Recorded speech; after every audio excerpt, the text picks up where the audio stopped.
what am I going to do? I'm in so much trouble. Oh, no. Ah, there you are, Lady Iris. I've been looking all over for you. Yes, Lady Rose, I was just coming to find you. Um, Lady Iris, you know where to find me, and you were going the other direction. Well, yes, but first I needed to... Enough, Lady Iris. You're just digging yourself into a deeper hole, the more you say. I guess that's true, but I don't understand how it all got so awful. I mean, it was just one tiny little white lie. Why don't you start at the beginning? Well, the princess asked me to take some tea to William, the kitchen boy who's feeling ill, on my way to the kitchen to help serve breakfast. But I was running late because I spent too long primping, and, well, I was hungry, so I drank the tea myself, intending to bring back some tea to William later. When I got to the kitchen, the cook was in a rush because of being short-handed, and so, the porridge was burned.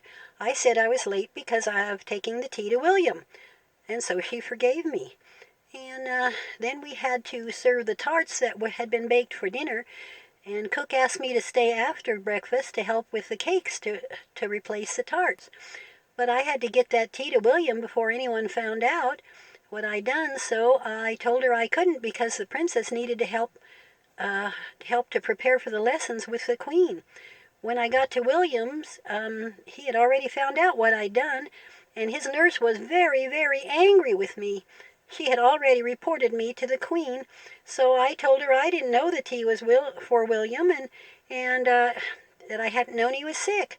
I thought to please the princess by picking up her clothes from the laundry before she had to remind me, and I was still in a hurry, and so I caught the hem of the gown she wanted for afternoon tea on a doorframe and tore it, and I had to take it back to be mended.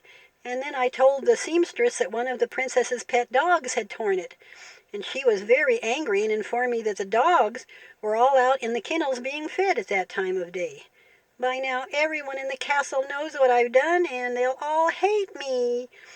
Uh, well, that was quite a morning you had for yourself, Lady Iris. Don't you know that every lie you tell requires at least 3 more lies to cover it up, and they just keep multiplying?